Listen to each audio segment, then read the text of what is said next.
నమస్తే, welcome to tea set ఆరోగ్య మిత్ర కార్యక్రమం. ఈ రోజు ఆరోగ్య మిత్ర కార్యక్రమంలో కరోనా వ్యాధి లక్షణాలు ఏంటి, కరోనా వ్యాధి ఒకరి నుంచి ఒకరికి ఎలా వ్యాపిస్తుంది, అలాగే కరోనా బారిన పడకుండా ఉండాలంటే ఎలా నివారించుకోవాలి, ఎటువంటి జాగ్రత్తలు తీసుకోవాలి, కోవిడ్-19కి అందుబాటులో ఉన్న హోమియోపతి వైద్య విధానం ఏంటి, హోమియోపతి చికిత్స విధానాలు ఎలా ఉంటాయి, మనం వివరించడానికి మన స్టూడియోలో ఉన్నారు senior homeopathy doctor Venugopal Gowri గారు, అలాగే medical director HMBT doctor K Gopalakrishna గారు. వారితో మాట్లాడి మరిన్ని వివరాలు తెలుసుకుందాం.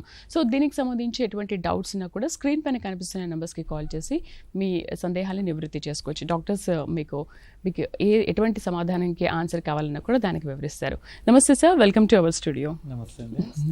సార్, ముందుగా మనం స్టార్ట్ చేద్దాము. సో కరోనా అనే పదం వింటేనే అసలు వణికిపోయే జనాలు తయారైపోయారు మనకి. అంటే ఆ కరోనా అనేది మనల్ని భయపెట్టించేస్తుంది అనమాట. సో దీని బారిన పడి చాలామంది మృత్యువాత పడ్డారు, చాలామంది రికవర్ అయ్యారు, ఇంకా దాని బారిన పడుతూనే ఉన్నారు, కొంతమంది తగ్గుతూనే ఉన్నారు, అలా పెరుగుతూనే ఉన్నారు. సో ఇంతకు ముందు వరకు అంటే ఈ 9 నెలల క్రితం వరకు చూసుకుంటే ఇప్పటికి ఎలా ఉందంటారు? దానికి దీనికి పోల్చుకుంటే ఏమైనా రికవరీ రేటు తగ్గిందా, పెరిగిందా? చాలా మంచి ప్రశ్న అమ్మా. ఈ కరోనా వ్యాధి ప్రపంచవ్యాప్తంగా విస్తృతంగా చాలామంది జనాల్ని అఫెక్ట్ చేస్తూ భయభ్రాంతులు చేసిన మాట వాస్తవము. అయితే ఆరంభంలో ర్యాపిడ్గా విస్తృతి చెందింది. అయితే ఒక రకమైన స్కేర్ క్రియేట్ అయింది. అంటే సోషల్ మీడియా వల్ల అవేర్నెస్ స్థాయి పెరిగి ఒక రకమైన భయము, ఆందోళన వచ్చాయి. కానీ ఇంకొకటి ఏంటంటే కరోనా వ్యాధికి చికిత్స లేదు, కరోనా వ్యాధిని నియంత్రించలేము, కరోనా వ్యాధి బారిన పడిన వాళ్ళు బతుకుతారో లేదో నమ్మకం లేదు, ఇలాంటి భయాలు ముందు బాగా స్ప్రెడ్ అయినాయి. వాస్తవానికి కరోనా వ్యాధి కూడా మిగతా అన్ని వ్యాధులు లాంటిదే. కరోనా వ్యాధికి నిర్దిష్టమైన చికిత్స లేకపోయినప్పటికీ కూడా కరోనా వ్యాధిని నియంత్రించడానికి అవకాశాలు ఉన్నాయి. ఒక చిన్న మాస్క్ అడ్డంగా పెట్టుకుంటే డ్రాప్లెట్ ద్వారానే ఇది వ్యాప్తి చెందుతుంది. డ్రాప్లెట్ స్ప్రెడ్ను ఆపగలిగితే నివారించగలిగి, అంత సింపుల్ అది. ఇంకొకటి, ఈ వ్యాధిలో మార్టాలిటీ రేట్ చాలా తక్కువ ఉంది. ఇనీషియల్గా 4 దాకా ఉండింది, ఇప్పుడు ప్రస్తుతం 1.6, 1.56 అట్లా ఉంది. అయితే రికవరీ రేటు ఇనీషియల్గా చాలా తక్కువ ఉండింది. అంటే ఈ వ్యాధి పట్ల అవగాహన పెద్దగా లేకుండింది. చికిత్స లేదనే భయంతో భయాందోళనలకు గురయ్యి వ్యాధిని గుర్తించలేకపోవడము, రకరకాల ప్రయత్నాలు చేయడము, డాక్టర్లకు మొదట అంతు చిక్కకపోవడం, ఇలాంటివన్నీ జరిగినందువల్ల భయాందోళనకు గురయ్యి రికవరీ రేటు బాగా తక్కువ ఉండింది. ఇప్పుడు రికవరీ రేటు సుమారు 90 దాటింది. 40 నుంచి 60కి వచ్చింది, 60 నుంచి 70, 80, ఇప్పుడు 91.6 దగ్గర ఉంది రికవరీ రేటు. మార్టాలిటీ రేటు కన్సిడరబుల్గా తగ్గింది. <1 ఇండియా ఇన్స్టాన్స్ తీసుకుంటే 1.46, 1.36 దగ్గర ఉంది. కనుక భయాందోళనకు గురవ్వాల్సిన అవసరం లేదు. జాగ్రత్త మాత్రం ఖచ్చితంగా తీసుకోవాలి. అజాగ్రత్తగా ఎటువంటి తావు లేదు. నిర్లక్ష్యము, అజాగ్రత్త, ఇది నాకు రాదు అనే మూర్ఖమైన ఆలోచన, ఇవన్నీ తొలగించుకుంటే ఈ వ్యాధిని చక్కగా మనం నియంత్రించవచ్చు. అండ్ ఇప్పుడు జనాలకు కూడా చాలా అవేర్నెస్ వచ్చింది కాబట్టి కొంచెం జాగ్రత్తలు పాటిస్తూనే ఉన్నారు. అవును సార్, మీరు చెప్పండి, లాక్డౌన్ ఉన్నంత వరకు ఓకే, పర్వాలేదు, కేసెస్ కొంచెం తగ్గాయి, అన్నీ బాగానే ఉన్నాయి. ఎప్పుడైతే లాక్డౌన్ దశల వారీగా దాన్ని విడుదల చేస్తూ ఉన్నారో అప్పటి నుంచి కేసెస్ అంతకంటే ఎక్కువ పెరిగిపోయాయి కదా. సో అలా పెరిగిపోవడానికి కారణం కేవలం సోషల్ డిస్టెన్స్ పాటించకపోవడం, మాస్క్ పెట్టుకోకపోవడం, ఇవేనా కారణాలు? తప్పకుండా అమ్మా. ఇప్పుడు దాకా మనం డాక్టర్ గారు చెప్పినట్టు ఒక it spreads from droplet infection. అంటే ఒక ఇన్ఫెక్టెడ్ పర్సన్ తుమ్మినా తగ్గినా ఎయిర్లో ఉండిపోతుంది ఆ వైరస్. కాసేపు నాన్ ఇన్ఫెక్టెడ్ పర్సన్, ఎవరైనా హెల్దీ పర్సన్ దాన్ని పీల్చుకుంటే ఆ వైరస్ బాడీలో ఎంటర్ అయ్యి ఇన్ఫెక్షన్ చేయడానికి తావుంది. అయితే ఇక్కడ జరిగింది ఏంటంటే, మనం చూసాము లాక్డౌన్ వల్ల మనకు ఎన్నో ప్రయోజనాలు జరిగాయి. ఒకటేంటంటే, మనము ఆ వ్యాధి ఏ విధంగా స్ప్రెడ్ అవుతుంది, ఏ విధంగా ఇంక్రీజ్ అవుతుంది, ఏ విధంగా బాడీని ఎఫెక్ట్ చేస్తుంది అనేది మనం వెస్టర్న్ కంట్రీస్లో ఎఫెక్ట్ అయిన పేషెంట్స్ ద్వారా మనకు అర్థమైంది. దాని ద్వారా మనం చికిత్స కోసం కొంచెం ఏ విధంగా తయారు ఉండాలన్న విషయం అయితే మనకు తెలిసిపోయింది. కానీ మీరు అడిగిన ప్రశ్న ఏంటంటే అప్పటిదాకా స్ప్రెడ్ కాలేదు. ఎందుకంటే ఏ కొద్దో గొప్ప కొందరు ఇన్ఫెక్టెడ్ వాళ్ళు ఉన్నా వాళ్ళు రిస్ట్రెయిన్డ్గా ఫ్యామిలీతోనే లేక లిమిటెడ్ పీపుల్కి ఎక్స్పోజర్ ఉండడం వల్ల బయటికి ఆ వైరస్ అనేది పెద్దగా రాలేదు.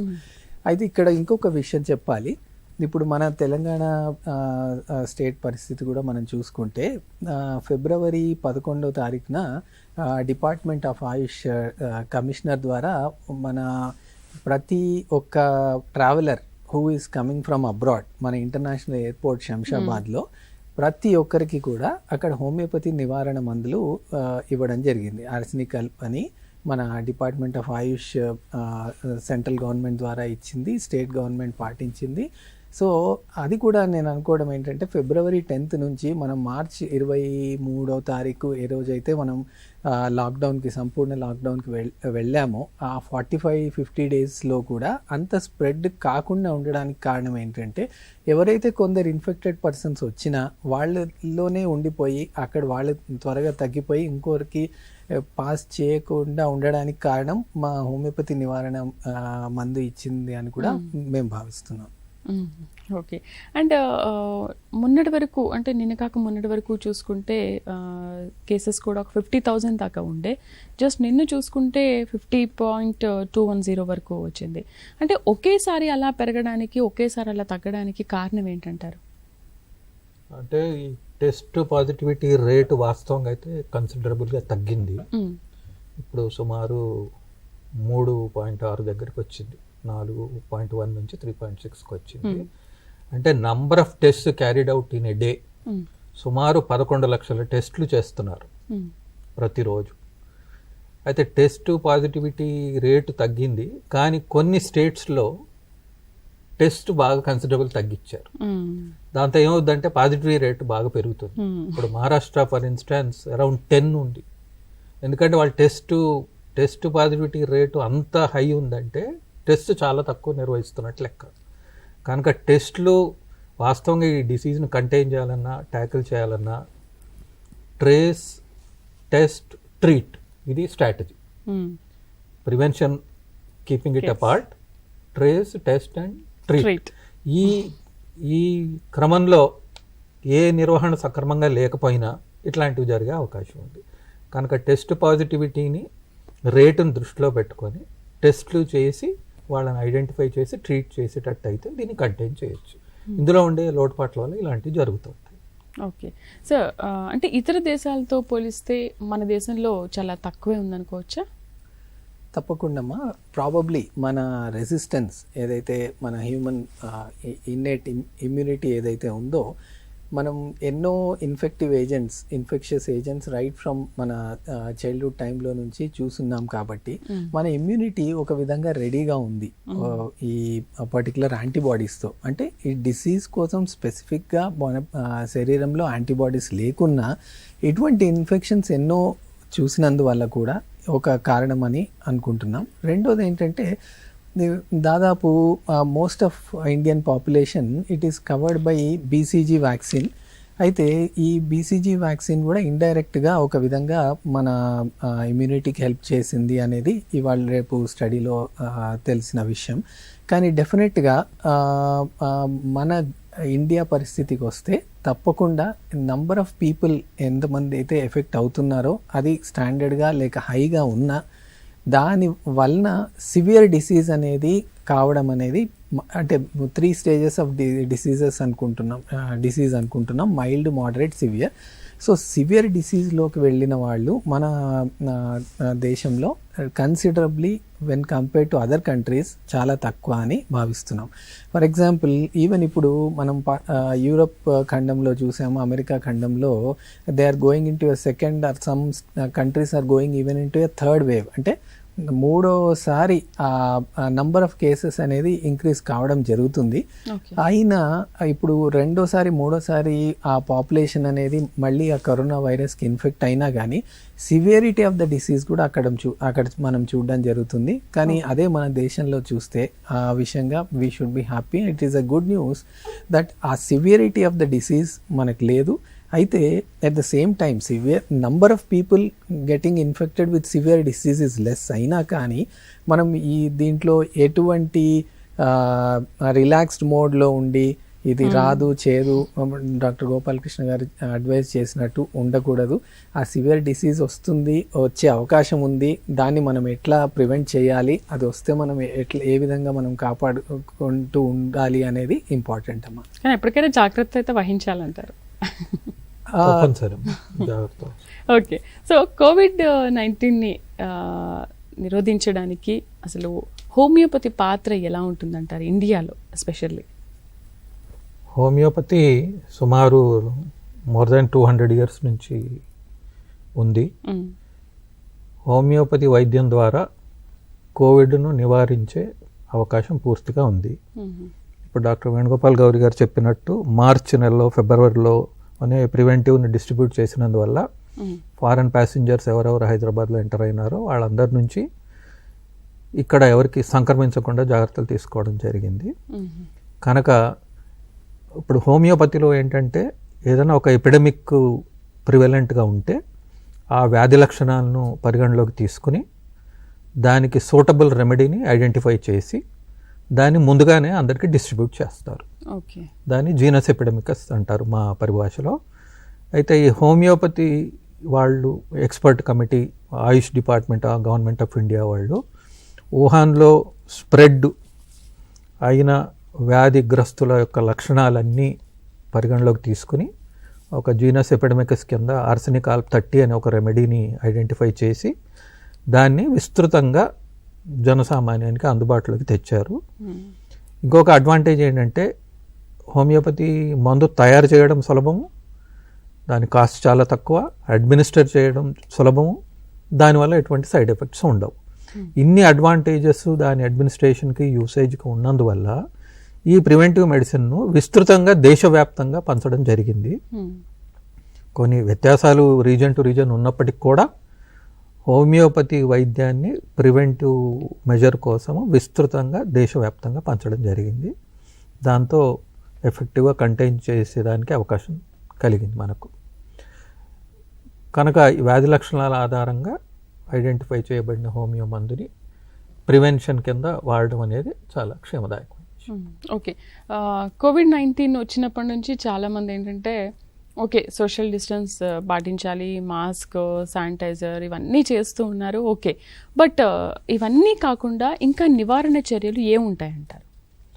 వాస్తవంగా ఇప్పుడు ఏదైనా వ్యాధి చికిత్స గురించి ఆలోచించేటప్పుడు మన దృష్టి అంతా వ్యాధి మీదే ఉంటుంది. ఈ వ్యాధి ఎలా వస్తుంది, దీనికి కారణం ఏంటి, దీన్ని ఎలా నివారించాలి, దీని చికిత్స ఎలా ఉంటుంది, ఇట్లా. రైట్, ఒక కాల్ తర్వాత మనం మాట్లాడదాం సార్. హలో. షూర్ మేడం, నమస్కారం మేడం. నమస్తే అండి, ఎక్కడి నుంచి మాట్లాడుతున్నారు, చెప్పండి మీ సమస్య ఏంటో. మేము చిత్తూరు డిస్ట్రిక్ట్ కుప్పం నియోజకవర్గం మేడం. చెప్పండి. మేడం, ఆరోగ్య మిత్ర కార్యక్రమంలో పాల్గొన్న వారందరికీ నమస్కారాలు తెలియజేస్తున్నాం మేడం. రైట్, చెప్పండి. అదే మేడం, ఇప్పుడు ఈ కరోనా వ్యాధి అయితే ఈ తగ్గే అవకాశాలు ఏమన్నా ఉన్నాయా, లేకుంటే పెరుగుకుంటూ పోయే అవకాశం ఏమన్నా ఉందా మేడం? ఓకే, ఇదేనండి, ఇంకేమైనా అడగాలనుకుంటున్నారా? అదే మేడం, అంటే ఈ భవిష్యత్తులో కూడా మనం ఇదే విధంగా మాస్కులు పెట్టుకొని తిరగాల్సిన పరిస్థితా, లేకుంటే మనం ఏదైనా కొత్తగా ఏదైనా ఆలోచించాల్సిన అవసరం ఏమైనా ఉందా మేడం? రైట్, తప్పకుండా మీ క్వశ్చన్కి ఆన్సర్ చేస్తారండి డాక్టర్ గారు. Okay madam. మంచి ప్రశ్న అండి. కరోనా వ్యాధి వ్యాప్తి డెఫినెట్గా తగ్గుముఖం పట్టింది. గత నెల మొదట్లో సుమారు 1,00,000 దాకా టచ్ అయిన సందర్భం ఉండింది. ఇప్పుడు 40,000, 50,000 భారతదేశ వ్యాప్తంగా మనం కేసులు చూస్తున్నాము. అయితే టెస్ట్ పాజిటివిటీ రేట్ ఇప్పుడే నేను మాట్లాడేటప్పుడు చెప్పాను, చాలా కన్సిడరబుల్గా తగ్గింది. 4.1 నుంచి 3.6 దగ్గరికి వచ్చింది. కనుక టెస్ట్ పాజిటివిటీ రేటు తగ్గింది అంటే వ్యాధి తగ్గుముఖం పట్టినట్టే లెక్క. కానీ దేశవ్యాప్తంగా కొన్ని రాష్ట్రాల్లో ఇప్పటికి కూడా కేసులు ఎక్కువ నమోదవ్వడం జరుగుతోంది. దీనికి కారణం ఏంటంటే లాక్డౌన్ బొత్తిగా ఎత్తివేయడం ఒకటి, ఇంకొకటి సీజనల్గా వచ్చే వ్యాధులు కూడా వాటికి తోడవడం, ఈ మ్యారేజ్ సీజను, పార్టీయింగ్ కల్చరు, ప్రయాణాలు, విస్తృతంగా షాపింగ్ పండగల కారణంగా ఇవన్నీ చేయడం వల్ల ఏమైందంటే జాగ్రత్తలు పాటించడం, సోషల్ డిస్టెన్సు, మాస్కు, ఈ కోవిడ్ రిలేటెడ్ రెగ్యులారిటీస్ ఎవరు అప్రాపరియేట్గా పాటించట్లేదు కనుక దీని విస్తృతి మళ్ళీ మనం చూస్తున్నాము. ఇంకొకటి మీరు అన్నట్టు ఇది ఇప్పటికిప్పుడే అంతరించిపోద్దా, మన వదలకుండా ఇలాగే ఉంటుందా అంటే ఇప్పుడు దాకా ఉన్న వ్యాధుల్లాగానే ఇది కూడా ఉండిపోతుంది. కానీ ఏ స్థాయిలో ఉంటుంది, మన ఏమాత్రం ఇబ్బంది పెడుతుంది అనేది మన ప్రిపేర్డ్నెస్, మన జాగ్రత్త ఆధారపడి ఉంటుంది. అంటే అన్ని వ్యాధుల్లాగే దీన్ని కూడా మనం అలవాటు చేసుకోవాలి అండ్ జాగ్రత్తలు ఆ ఇమ్యూనిటీతో ఫైట్ చేసే ఛాన్స్ కూడా తీసుకోవాలి. వాస్తవంగా ఏంటంటే ఇప్పుడు దాకా వ్యాధి వస్తే వ్యాధికి చికిత్స, మందు తీసుకోవడం అని అనుకునేవాడు. అంటే వ్యాధే రాకుండా చూసుకోగలిగిన జాగ్రత్త కనుక మనం తీసుకునేటట్టయితే, అంటే హెల్త్ ఓరియంటెడ్ ఆలోచన, అంటే ఇప్పటిదాకా డిజీజ్ అండ్ ఇల్నెస్ ఓరియంటెడ్ ఆలోచన చేసాము. ప్లానింగ్ మన దేశ ప్రపంచవ్యాప్తంగా కూడా ప్రణాళికలన్నీ వ్యాధుల ఆధారంగానే ప్రణాళికలు చేశారు. కానీ ఆరోగ్యం ఆధారంగా, స్వస్థత ఆధారంగా కనుక ప్లానింగ్ జరిగేటట్టయితే, ఇప్పుడు మలేరియా జ్వరమా, మలేరియా కావచ్చు, పలానా మాత్రలు వేసుకోండి అని చెప్తారు. ఈ మలేరియా రాకుండా ఉండడానికి నీళ్ళు ఎక్కడ నిలవకూడదు, దోమలు బ్రీడ్ అవ్వకూడదు అనే జాగ్రత్త కనుక మనం పాటించేటట్టయితే మలేరియాకు చికిత్స అంత దూరం రాదు కదా. కనుక చికిత్స అవసరం లేకుండా నివారణ చర్యలు, నివారణకు అవసరమైన జాగ్రత్తలు, ఆరోగ్యాన్ని సురక్షితంగా ఉంచుకోవడం కనుక చేసేటట్టయితే ఈ అగత్యం రాదు. అంటే డిస్టెన్స్తో పాటు మాస్క్ మెయింటైన్ చేయడంతో పాటు ఇంకా ఇతర నివారణ, జనరల్ రెసిస్టెన్స్ ఎన్హాన్స్ చేసుకునే ప్రాక్టీసెస్. ఓకే, అంటే ఇమ్యూనిటీని పెంచుకోవడానికి తీసుకోవాల్సిన ఆహార పదార్థాల్లో కూడా మనం జాగ్రత్తలు తీసుకోవాలి. రైట్ సార్, ట్రీట్మెంట్లో చూసుకుంటే హోమియోపతి పాత్ర ఎలా ఉంటుందంటారు? ఒకవేళ ఒక పర్సన్కి కోవిడ్-19 సోకితే కనుక ట్రీట్మెంట్ ఎలా స్టార్ట్ చేస్తారు? అంటే ఇప్పుడు ఒక విషయం అమ్మ, ఇమ్యూనిటీకి యాడ్ చేస్తాను. ఇప్పటిదాకా మనం డాక్టర్ గారు సార్ చెప్పినట్టు ఏంటంటే ఈ వ్యాధికి ఈ మందు అని అనుకున్నాం. అయితే హోమియోపతి దగ్గరకు వచ్చేస్తే ఏమవుతుందంటే ప్రతిసారి కూడా మన ట్రీట్మెంట్ దాంట్లో లైక్ లక్షణాలు ఏవైతే ఈ జబ్బు లక్షణాలు ఇవే ఒకవేళ ఒక నార్మల్ ఇండివిజువల్లో ఒక సబ్స్టాన్స్ ద్వారా ప్రొడ్యూస్ అవుతే దాని నుంచి మనం హోమియోపతి మందు చేసి ఆ ప్రకారంగా ఆ పేషెంట్కి ఇవ్వడం జరిగేది. సో ఆ పర్టికులర్ డిసీజ్, ఈ పర్టికులర్ సబ్స్టాన్స్ ఒక diluted potentised substance, that is basis of homeopathy. దీని ద్వారా అసలు హోమియోపతి మందులు అనేవి డిసీజ్ని అరికట్టడం జరిగేది. ఫర్ ఎగ్జాంపుల్ ఇప్పుడు ఏదో ఒక పర్టికులర్ డిసీజ్ ఉందనుకుందాము, ఏదో ఇన్ఫెక్షస్ ఏజెంట్ ఉందనుకున్నాము, మన హోమియోపతి మందులు వెళ్ళి ఆ నంబర్ ఆఫ్ బ్యాక్టీరియా కానీ వైరసెస్ కానీ తగ్గించవు. కాకపోతే మన రోగ నిరోధక శక్తిని పెంచి మన శక్తి ద్వారానే ఆ డిసీజ్ని ఫైట్ చేయడం అనేది జరిగేది. సారీ, కాల్ చేద్దాం. హలో, నమస్తే సార్. నమస్తే అండి, చెప్పండి. నమస్తే. నమస్తే, నేను ఇక్కడ సీతాపురం నుండి మాట్లాడుతున్నానండి. ఓకే. నేను I'm Covid warrior. Okay, 1 month back వచ్చిందండి, క్లియర్ అయింది.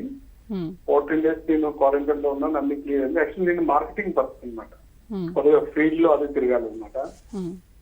దానివల్ల ఇప్పుడు నేను కంపల్సరీ డ్యూటీ వెళ్ళాలి కాబట్టి నేను తీసుకోవాల్సిన జాగ్రత్తలు ఏంటి.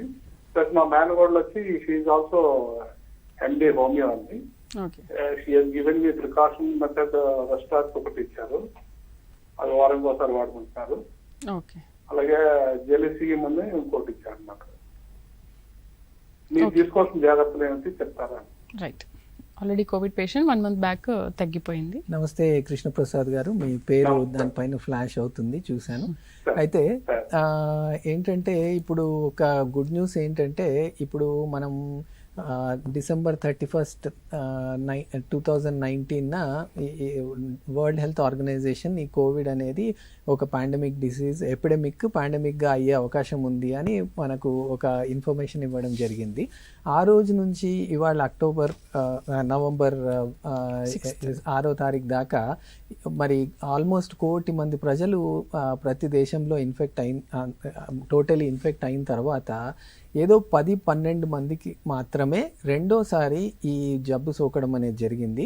సో 101% మీరు కాన్ఫిడెంట్గా హ్యాపీగా ఉండాల్సిన అవసరం ఉంది. ఎందుకంటే your a Covid warrior, you have seen the disease, you have fought the disease. Now you can help others to gain more knowledge about the disease. And మీరు ఫస్ట్ మీకు రాదు, కాకపోతే మీరు ఏవైతే జాగ్రత్తలు ముందు నుంచి తీసుకుంటున్నారో అవే మీరు కంటిన్యూ చేయడం అనేది చాలా అవసరం. బట్ ఒకసారి వచ్చిన తర్వాత ఇప్పుడున్న రికార్డ్ ప్రకారం అయితే రెండోసారి వచ్చేది లేదు. దానివల్ల ఆందోళన చెందకపోవడం అనేది చాలా ముఖ్యం అనేది మీకు చెప్పదలుచుకున్నాను. నిజమే సార్. అంటే కొన్ని రూమర్స్ కూడా ఉన్నాయి, ఆల్రెడీ కోవిడ్ వచ్చిన వాళ్ళకి ఒక 45 days లేకపోతే 3 months తర్వాత మళ్ళీ వచ్చే ఛాన్సెస్ ఉంటాయి అని అంటుంటారు. అదే అమ్మా, మీరు మంచి ప్రశ్న అడిగారు. ఇప్పుడు యాంటీబాడీస్ అంటే మన రోగ నిరోధక శక్తి ఒకసారి ఆ వైరస్ని కానీ బ్యాక్టీరియా కానీ ఏదైనా చూసిన తర్వాత దాని అగెయిన్స్ట్గా యాంటీబాడీస్ అంటే రెండోసారి అటువంటిది ఏదైనా మన శరీరంలో సోకితే దాన్ని ఇమ్మీడియట్గా గుర్తించి దాన్ని అక్కడే అరికట్టే శక్తి మన బాడీలో ఉంది. కాకపోతే మీరు అడిగిన ప్రశ్న ఏంటంటే ఈ యాంటీబాడీస్ అనేవి 3 నెలలు 4 నెలలు మాత్రమే నిలుస్తున్నాయి, దాని తర్వాత మరి యాంటీబాడీస్ కనిపించడం లేదు. సో దాని తర్వాత మరి మళ్ళీ జబ్బు వచ్చే అవకాశం ఉందా అనే ప్రశ్న మీది యాక్చువల్లీ ఇండైరెక్ట్ గా చూస్తే. కాకపోతే ఏంటంటే ఇక్కడ మనం ఒక విషయం గ్రహించాలి, యాంటీబాడీస్ అనేది మన రక్తం సీరంలో బ్లడ్ శాంపుల్లో కనిపించకపోయినా మన రోగ నిరోధక శక్తి ఎటువంటిదంటే సెల్యులార్ ఇమ్యూనిటీ, అంటే ప్రతి సెల్లో ఒక ఇంప్రింట్ అనేది ఉండిపోతుంది. అయ్యా ఇటువంటిది వచ్చి జరిగిపోయింది, అంటే ఇటువంటి దొంగ వచ్చి వెళ్ళిపోయాడు, మరి ఆ దొంగకున్న ఈ పర్టికులర్ టోపీ అనండి, క్యాప్ అనండి, జాకెట్ అనండి, ఈ విధంగా ఉంది. సో అటువంటిది ఏదైనా రేపు మళ్ళీ వచ్చిన శరీరంలోకి 100% మన రోగ నిరోధక శక్తి దాన్ని గుర్తించి దాన్ని అరికడుతుంది. సో మళ్ళీ వస్తుందనే భయం మన ప్రజల నుంచి తీసేయడం ఎంతైనా అవసరం. రైట్, కాల్ చూద్దాం. హలో హలో హలో, నమస్తే అండి, ఎక్కడి నుంచి మాట్లాడుతున్నారు? చెప్పండి, మీ సమస్య ఏంటో చెప్పండి. మేడం, నేను రుమటాయిడ్ ఐఎల్డి లంగ్స్ పెయిన్, ప్రస్తుతం నేను ఇమ్యూన్ సప్రెస్ మెడిసిన్స్ వాడుతున్నాను మేడం. ఓకే, హోమియో మందులు కూడా వాడుతున్నాను. మరి కరోనా కోసం ఏ హోమియో మెడిసిన్స్ వేసుకోవాలి? ఓకే, ప్రస్తుతం నేను ఆర్సినికాల్ 0/6 మీద ఉన్నాను. జగన్మోహన్ రావు గారు, మీరు ఆల్రెడీ హోమియో చికిత్సలో ఉన్నారని చెప్పారు. మీరు సంప్రదిస్తున్న వైద్య నిపుణులు ఎవరైతే ఉన్నారో వారిని సలహా మేరకు మీరు హోమియో మెడిసిన్ వాడడం మంచిది. ఎందుకంటే ఆల్రెడీ మీరు ఆర్సెనికాల్ 0/6లో వాడుతున్నారు కనుక వారిని సంప్రదించి వారి సలహా మేరకు మందు వాడడమే ఉచితము కనుక మీరేమి కంగారు పడాల్సిన అవసరం లేదు. ఓకే, సో మనకు రాకపోయినా కూడా మనం ముందుగానే ఒక కోర్స్ తీసుకుంటే బెటర్. ప్రివెంటివ్ తీసుకుంటే రైట్ సార్. ఇంకా ట్రీట్మెంట్ గురించి ఏమైనా చెప్పబోతున్నారా ఫర్దర్గా? యా, ట్రీట్మెంట్ చూస్తే మనం ఈ కోవిడ్-19 వైరస్ ఫస్ట్ మోస్ట్లీ మనం ఇప్పుడు చూస్తున్నది ఏంటంటే రెస్పిరేటరీ ఆర్గన్స్ ద్వారా మన బాడీలో సోకి ముక్కు నుంచి గొంతు అనండి, తర్వాత లంగ్స్ అనండి. సో ఫస్ట్ అందుకని మనకు చాలామంది పేషెంట్స్ చెప్తుంటారు స్మెల్ తెలియట్లేదండి, టేస్ట్ తెలియట్లేదండి అని. So that is one of the first reasons that it has affected the nasal cavity. అయితే దాంట్లో ఒక చిన్న గుడ్ న్యూస్ మీకు చెప్పాలి. ఎవరికైతే lack of smell, lack of taste అంటే స్మెల్ తగ్గడం, టేస్ట్ తగ్గడం ద్వారా అసలు ఈ జబ్బు మొదలవుతుందో అటువంటి పేషెంట్స్కి 90% సివియరిటీ ఆఫ్ డిసీజ్ ఉండదు. అది వస్తుంది పోతుంది, కొన్ని జాగ్రత్తలు ఏవో తీసుకోవాలి, మందులు వాడాలి, ఐసోలేషన్లో ఉండాలి, కానీ వారికి సివియర్ కాదు. రెండోది ఏంటంటే ఇదే వైరస్ సోకి లంగ్స్లో చేరి న్యూమోనియా అనే ప్రాబ్లమ్ని క్రియేట్ చేస్తుంది. అంటే ఒక ఏరియా ఆఫ్ ద లంగ్ని అది పని చేయకుండా హార్డ్ అయిపోవడం, గట్టిపడిపోవడం, సో దాన్ని స్ట్రెచ్ కాకుండా అక్కడ ఎక్స్చేంజ్ ఆఫ్ గ్యాసెస్, మనం తీసుకునే ఊపిరి ఆక్సిజన్ ఏదైతే బాడీ తీసుకొని కార్బన్ డైఆక్సైడ్ అక్కడ నుంచి రిలీజ్ చేసి ఆల్వియోలై అంటాం, అది ఒక చిన్న functional unit of the lung. So అక్కడ it causes pneumonia, that particular patch of the lung it causes pneumonia. And సాధారణంగా చూసింది ఏంటంటే కింద లోబ్స్ నుంచి పైకి స్ప్రెడ్ అవుతున్నట్టుగా దీని ఇప్పుడు దాకా జరిగిన స్టడీ ద్వారా తెలిసింది. అయితే ఈ న్యూమోనియా కాకుండా మామూలుగా ఏ వైరల్ ఇన్ఫెక్షన్స్ అయినా న్యూమోనియా దాకా ఎఫెక్ట్ చేయడం అనేది చాలా చాలా సహజం. అయితే ఈ పర్టికులర్ కోవిడ్ వైరస్ ఏదైతే నావెల్ కరోనా వైరస్ అని మనం అనుకుంటున్నామో, ఈ వైరస్ అక్కడే ఆగకుండా అక్కడి నుంచి it is spreading in to the vascular system. అంటే మన రక్తంలో గడ్డలు కట్టే శక్తిని చేసి ఇట్ ఈస్ ఫార్మింగ్ థ్రాంబోసిస్. అయితే ఈ థ్రాంబోసిస్ ఈ బ్లడ్ వెజల్స్లో క్లాట్స్ కావడం వల్ల, ఒకవేళ if it is circulating in to the heart, ఇప్పుడు బ్లడ్ హార్ట్ పనిచేయడానికి కూడా దానికి బ్లడ్ సర్క్యులేషన్ అనేది అవసరము. సో ఈ రక్తం గడ్డ కట్టడం వల్ల ఏదైనా ఇంపార్టెంట్ బ్లడ్ వెజల్స్లోకి అది బ్లాక్ చేస్తే ఆ ఏరియాలో ఒక చిన్న హార్ట్ అటాక్ లాంటి సిచ్యువేషన్ రావడం. తర్వాత ఇదే గడ్డ కట్టడం అనేది చాలా పెద్దగా క్లాట్గా ఉండి లంగ్స్ని అబ్స్ట్రక్ట్ చేస్తే అది పల్మనరీ ఎంబాలిజం అంటాం. తర్వాత మూడోది ఈ చిన్న చిన్న క్లాట్స్ ఏవైతే ఉన్నాయో రక్త ప్రసరణ ద్వారా మొత్తం శరీరంలో ఎక్కడికైనా పాకే అవకాశం ఉంది. కాబట్టి మెయిన్ బ్లడ్ వెజల్స్ ఏవైనా, ఇప్పుడు కిడ్నీకి వెళ్ళే బ్లడ్ వెజల్ని బ్లాక్ చేస్తే అక్కడ కిడ్నీ దెబ్బతినటం, లేక కాళ్ళల్లోకి బ్లడ్ వెజల్స్ ఎఫెక్ట్ అవుతే ఆ ఏరియాలో అక్కడ పనిచేయకపోవడం, బ్రెయిన్కి బ్లడ్ సోకే ద్వారా అక్కడ ఏదైనా బ్లాకేజెస్ వస్తే స్ట్రోక్ లాంటి సమస్యలు చేరడం. So first stage is pneumonia, second stage is ఈ బ్లడ్ క్లాట్ కావడం, third more dangerous state is cytokine storm అంటాం. అంటే మన ఆ రోగనిరోధక శక్తి అప్పటిదాకా ఇక గుర్తించేసింది, ఇక ఏదో చెయ్యాలి ఎమర్జెన్సీలో అని, it is out to do something. ఆ చర్యలో ఏమవుతుందంటే ఈ మన రోగనిరోధక శక్తి మన బాడీనే ఈ ఏవైతే ఆర్గన్స్ ఉన్నాయో యూజ్ఫుల్ ఆర్గన్స్ మన బాడీ అగైన్స్ పనిచేస్తున్నాయి అని అనుకొని వాటిని పనిచేయకుండా చేస్తుంది. సో ఇప్పుడు మనకున్న అవగాహనలో మనం చేయగలిగిన ట్రీట్మెంట్లో హోమియోపతి ద్వారా ఇప్పుడు మన ఎక్స్పీరియన్స్లో ఏంటంటే ఈ మైల్డ్ టు మోడరేట్ అండ్ కొంతవరకు మోడరేట్ టు సివియర్ కేసెస్లో కూడా మనం హెల్ప్ చేయగలిగాం. ఏ విధంగా అంటే ఫస్ట్ న్యూమోనియాని అరగట్టడం, రెండోది బ్లడ్ క్లాట్స్ కాకుండా డిసీజ్ని అక్కడ ఆపగలగడం, and more importantly cytokine storm అంటే ఈ మూడవ మోర్ డేంజరస్ స్టేజ్ని ఈ కోవిడ్ వైరస్ ఏదైతే కాజ్ చేస్తుందో అది కాకుండా చేయగలగడం అనేది మనం చేయగలిగాం. అయితే ఇప్పుడు మనకు అట్లీస్ట్ ఈ మన లాక్డౌన్ వల్ల మనకు తేలింది ఏంటంటే మార్చ్ దాకా ఏప్రిల్ దాకా మనకి ఏవైతే సివియర్ కేసెస్ ఇటలీలో, స్పెయిన్లో, ఫ్రాన్స్లో మనం అక్కడ వాటి ద్వారా మనం గమనించుకోగలిగాము. అవి స్టడీ చేస్తూ మనకి ఏ విధంగా హోమియోపతి ఔషధాల ద్వారా ఈ పర్టికులర్ ఏరియాలో పనిచేసేటట్టుగా ఈ సిమిలర్ సిమ్టమ్ సిమిలర్ డ్రగ్ ఏదైతే మనం సిమిలియా ప్రిన్సిపల్ అనేది హోమియోపతిలో వాడతామో వాటి ద్వారా మనం ఈ తరుణాని కోసం రెడీగా ఉండడం అనేది చేయగలిగాము. తప్పకుండా ఒకవేళ మనం చూస్తున్నాం ఏదైతే బ్లడ్ టెస్ట్ ద్వారా అయితే ఇప్పుడు మనం చూస్తాం వైట్ బ్లడ్ సెల్స్ ఉంటాయి, లింఫోసైట్స్ అనేవి కొంచెం ఇటువంటి జబ్బులో తగ్గే అవకాశం ఉంది. తర్వాత అబ్సల్యూట్ లింఫోసైట్ కౌంట్ అంటే మొత్తం లింఫోసైట్ కౌంట్ తగ్గినప్పుడు సివియర్ డిసీజ్ వచ్చే అవకాశం ఉంది. తర్వాత సి రియాక్టివ్ ప్రోటీన్ అంటే ఏదైతే ఇన్ఫ్లమేషన్ అనేది ఈ మన బాడీలో కోవిడ్-19 వైరస్ కాజ్ చేస్తుందో ఆ ఇన్ఫ్లమేషన్ని మనం తగ్గించగలిగేట్టు మనం చూసాం. అంటే ఇది మనం సి రియాక్టివ్ ప్రోటీన్ ఏదైతే పేషెంట్ మనకు దగ్గరకు వచ్చిన తర్వాత మనం టెస్ట్ చేసామో తర్వాత తగ్గినట్టుగా మనం చూడగలుగుతున్నాం. తర్వాత కొన్ని అదర్ పారామీటర్స్ LDH అంటాం. అంటే ఆ టెస్ట్ ద్వారా మనకు ఆ రక్త పరీక్ష ద్వారా ఏంటంటే మనకు తెలిసేది న్యూమోనియా ఎక్కడి దాకా చేరింది, అది తగ్గినట్టు చూడగలిగాం. సో ఇప్పటిదాకా మనం మైల్డ్ టు మోడరేట్ అండ్ ఈ మోడరేట్ నుంచి సివియర్ కాకుండా ఖచ్చితంగా హోమియోపతి ఔషధాల ద్వారా మనం చేయగలిగాము. అయితే వీరిలో హై రిస్క్ పేషెంట్స్ అనేది మనం గుర్తుపట్టడం చాలా అవసరం. ఇప్పుడు చాన్నాళ్ళుగా షుగర్ పేషెంట్స్ ఉన్నారు, వాళ్ళకి కంట్రోల్లో ఉండకపోవడం, తర్వాత కొంతవరకు బీపీ పేషెంట్స్ ఉంటారు, వాళ్ళకి స్ట్రోక్ ముందు వచ్చి ఉండొచ్చు, లేక స్థూలకాయం ఉన్న వాళ్ళకి ఈ ఒబేసిటీ వల్ల తర్వాత మనం యూజువలీ చూసాం 55+ ఆర్ 60+ ఆ పాపులేషన్లో సివియర్ డిసీజ్ వచ్చే అవకాశం ఎక్కువగా కనిపించింది.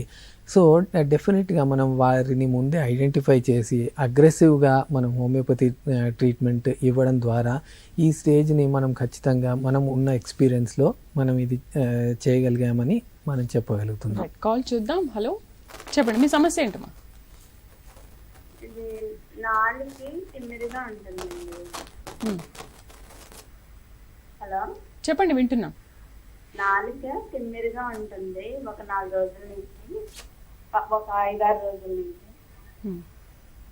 ఓకే, అది చేసుకోలేదు, చేయించుకోవాలా ఏంటి అడుగుదామని. మీకు సారీ మా మీకు ముక్కు దిబ్బడ కానీ ముందు నుంచి సైనస్ లాంటి ఇబ్బందులు కానీ ఏమైనా ఉన్నాయమ్మా? ఏమి ఏదో నోరు చేదుగా ఉంటుంది. వాసన తెలుస్తుందా మీకు? వాసన తెలుస్తుందండి. ఓకే, నోరేమో చేదును తిమ్మిరి వస్తుందండి. దీనివల్ల కాకపోయిండొచ్చమ్మా, కోవిడ్-19 వల్ల కాకపోయిండొచ్చు. కొన్నిసార్లు డెఫిషియన్సీ B12 లాంటిది డెఫిషియన్సీ వల్ల కూడా రావచ్చు. అయితే ఇది ఎన్నాళ్ళ నుంచి ఉంది ఇది అనేది తెలుసుకోవడం అవసరము. మీ దగ్గరున్న 10 రోజుల నుంచి తిమ్మిరిగా ఉంటుంది. ఓకే, ఆ తర్వాత నేను ఇది జ్వరం టాబ్లెట్ ఒకటేను ఏంటది అదేంటంటే పర్వాలేదమ్మా. అయితే మీకు యాంటీబయాటిక్ టాబ్లెట్ ఒకటి వేసుకోమన్నారు ఎవరైనా. ఓకే ఓకే ఓకే ఓకే మీరు చెప్తున్న సిమ్టమ్స్ అయితే కోవిడ్-19 లా లేవు. అయినా మీరు దగ్గరున్న డాక్టర్ని ఒకసారి సంప్రదించి మిగతా ఏమైనా సిమ్టమ్స్ కూడా తీసుకొని, జ్వరం అనండి, అలసిపోయినట్టు ఉండడం అనండి, వికారంగా ఉండడం అనండి, చలి ఉండడం అనండి, వేరే లైక్ లూజ్ మోషన్స్ ఏమైనా దీంతో తోడ్పడి వస్తున్నాయా, ఇటువంటి అన్ని సిమ్టమ్స్ మిమ్మల్ని గమనించి చిన్న టెస్ట్ ఏమైనా కంప్లీట్ బ్లడ్ పిక్చర్ ద్వారా కానీ ఏదైనా వేరే చిన్న బ్లడ్ టెస్ట్ ద్వారా అసలు వేరే డెఫిషియన్సీ ఏమైనా ఉందా, ఆల్రెడీ 10 రోజులు అయిపోయింది అంటున్నారు కాబట్టి మేబీ ఇప్పుడు మనకు డిసీజ్ ఒకవేళ కోవిడ్-19 ఉన్నా దాని యాక్టివ్ డేస్ ఆఫ్ డిసీజ్ ఉండడమే 10 రోజులు కాబట్టి దానివల్ల మీరు పెద్ద ఇబ్బంది పడ అవసరం లేదు. తప్పకుండా మీరు సంప్రదించండి, కానీ ఆందోళన అయితే అవసరం లేదని అనిపిస్తుంది. రైట్, నెక్స్ట్ కాల్ చూద్దాం. హలో హలో హలో, చెప్పండమ్మా మీ సమస్య ఏంటి? మేడం ఇది మా హస్బెండ్ కి 22nd టెస్ట్ చేయించుకున్నారండి. ఓకే, దానికి పాజిటివ్ ఫస్ట్ నెగిటివ్ వచ్చింది.